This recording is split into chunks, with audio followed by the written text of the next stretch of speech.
Salutations everybody, it is Maddie here today. 2020 is going to be a banging year for video games and RPGs are going to be in a large supply. So today I've compiled 8 different RPGs that you should be keeping your eye on once we enter 2020. And yes, if you didn't notice, we have 2 lists this week because news is slow. Also, we're making a push for a Dream sponsorship because I think, if anything, we can all accept the Chipotle sponsorship here. So be sure to @Chipotle tweets and tell them that your boy could use the hookup. So let's get things kicked off with Dragon Ball Z Kakarot. Now, it's no secret I am a Dragon Ball fanboy, so I may be a little more partial to this game, but it looks like there is so much fan service packed in here. We've seen the Dragon Ball Z story time in, time out, and I'm excited to see CyberConnect recreate that story in a more cinematic fashion, trimming off a lot of the fat. But there are so many fan servicey side missions for those of us who have watched the show or invested a lot of time in the Dragon Ball franchise. For example, there's a mission where Goku can get his license and you can drive around a car. You can create mechs with Bulma. There is so much interaction in the Dragon Ball universe, and it's looking like a dream game in many ways, just like Dragon Ball FighterZ was. You see, Dragon Ball FighterZ was a dream game because it felt like you were playing the anime. Meanwhile, we haven't had a deep level of interaction with characters in the anime. I think the closest we got was in Xenoverse. So Dragon Ball Z Kakarot is looking solid. I don't think its combat will be particularly deep. I think it'll be for a very specific group of people, and I don't think it's the type of RPG that a lot of my audience digs because it's kind of like a beat 'em up with leveling up mechanics. It's one of the more, quote, diluted RPGs, end quote, if you will, but still, it looks like a really good time and a good evolution for the Dragon Ball franchise because we're truly going to be able to explore parts of the Dragon Ball world that we've never had the chance to do so with. Hopping in at number 2 is Vampire the Masquerade Bloodlines 2. Now, admittedly, and I've said this multiple times on the channel, I have not delved too deeply into the first Vampire the Masquerade Bloodlines, and I do hope to rectify that mistake of mine within the next couple of months, or at least before the sequel comes out. I know this one has been in high demand. I enjoyed covering it when I did because this game has had some really awesome ARGs. I know a lot of people talk about Cyberpunk's ARG, but I thought Vampires was really cool. Anyway, in Vampire the Masquerade Bloodlines 2, you can play in naturally first or third person, which I think for a lot of the people on my channel who like Fallout or Elder Scrolls, that's one commonality right there. And before the game even begins, you can pick your character background, what they were like as a human before they became a vampire, so you can be like a career criminal or a police officer, each one offering different dialogue and interaction options within the world. And I thought that was such a cool part of the game. I love creating a backstory for my character and having it interact with the game's systems. You can also choose from one of 3 upgradable disciplines that give you vampiric powers. So it sort of sounds like Vampire, except on steroids. And you guys know I loved Vampire, so I'm really looking forward to Vampire the Masquerade Bloodlines 2. I think my hype would be considerably higher if I had played the first one. But what also has me intrigued is that this game takes place during the 21st century Christmas season in Seattle. And I think Seattle's pretty dope. I love Christmas, and so this game has my attention across the board. Moving on in to number 3, we have Mount and Blade 2 Bannerlord. It's hard to believe, but this game very well may be coming out next year. The most suggested game to me to ever play whenever I'm streaming, in the comments, whenever I talk about RPGs, it's always the first Mount and Blade game. Everyone tells me, go give it a whirl. I got it on a Steam sale. I'm going to be playing that as well over my holiday break. I cannot wait to dive into it because I'm really looking forward to Mount and Blade 2 Bannerlord. The reason for that is because it is an action style RPG. You can choose your character right in the beginning, but it's more so the gameplay systems that allow you to maybe be a bandit and join gangs, and you can siege castles. But what's really cool is it's almost like an overworld RTS, and then you'll find a castle and you siege it, and it almost turns into like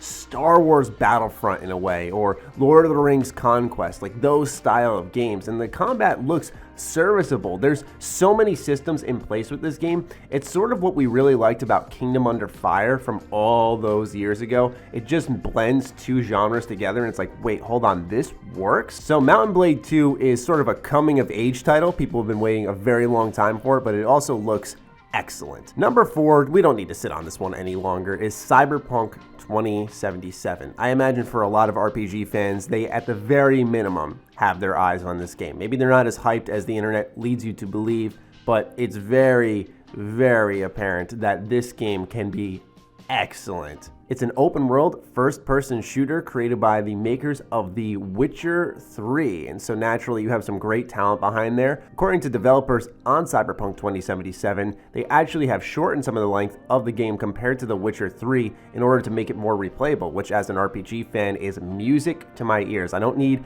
a 90,000 hour narrative that I can play through twice. I'd rather a couple of playthroughs in something that's like 60, 70 hours. What Cyberpunk 2077 looks to do is up the AAA level without making sacrifices that a lot of RPGs tend to do, right? Because what we see often across the board with RPGs is you'll see the story be great, but the gameplay is just serviceable, or vice versa. You'll see a deep gameplay system with a meh story, and CD Projekt Red has tried to push that forward with Cyberpunk, making an accessible, smooth first-person shooter that also has a deep and engaging story with meaningful choices across the board, whether you're in the main story or side questing, and also being open world and having deep exploration. It's a lot of ground to cover, but I think if any studio is capable, it's them. Number 5 is Wasteland 3. Now, if you want to talk about a game with one of the steepest difficulty curves of all time, it's gotta be Wasteland 2. I mean, once you hit like the midway point, that game starts beating your butt pretty hard. But that doesn't change the fact that Wasteland 3 looks like a great RPG. It sort of builds off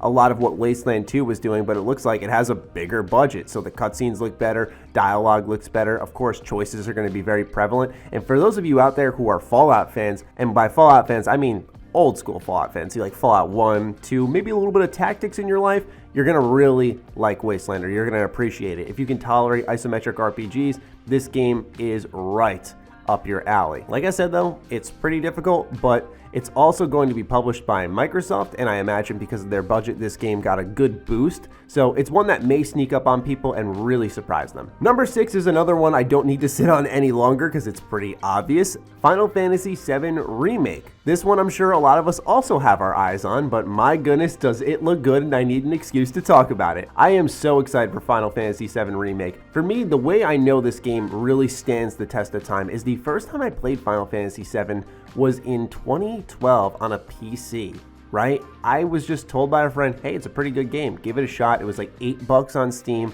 I bought it, and it was so good. And I can't wait to see modern technology explore this universe bit by bit. I can't wait to see an open Midgar full of quests and exploration and learning new things about this universe and building off something we love. March cannot come soon enough. It's going to be a busy first half of the year if you couldn't tell already. Number 7, Dying Light 2. Now, when we think Dying Light, we do not think RPG systems. We think parkour, we think bloody gameplay, crafting cool weapons, and slashing zombies' heads off, and that's all in Dying Light 2. However, on top of that, it seems that there are going to be very meaningful choices, as every single time we have seen Dying Light 2, the developers have made it a very strong point to mention choices that can be made and how drastically they change the world, such as revealing an entire city and draining the water out of it, but then dooming another nearby civilization, like gigantic world-changing decisions that we really haven't seen on a scale quite like this. Dying Light 2 is quietly one of the most ambitious, if not the most ambitious RPG of anything I listed here today. And that leads us to our last entry, number 8, Yakuza 7 Like a Dragon. Now, Yakuza is known for its beat-em-up combat system, constantly pounding on foes' faces, doing finishing moves, but also having an endearing story with Kiryu leading the charge. However, things are changing across the board with Yakuza 7 because not only do we have a brand new protagonist, but the whole gameplay system has changed as well. Now, the developers have expressed that, hey, if this doesn't work out and our fans don't like it, we have no problem going back to the action combat system. But I really like seeing a very much Persona-inspired tactical combat system being implemented into Yakuza.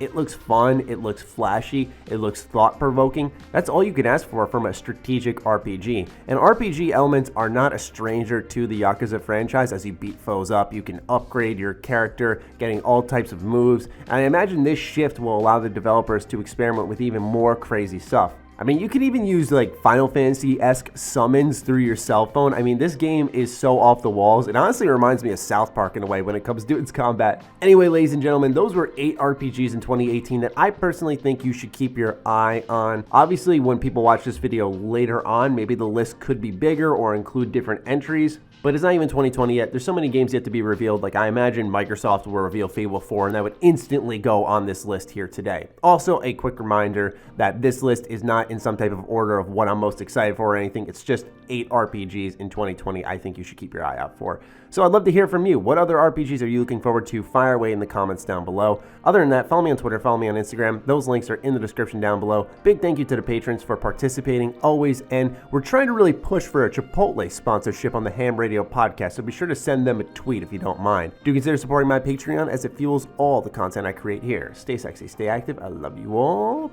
Peace.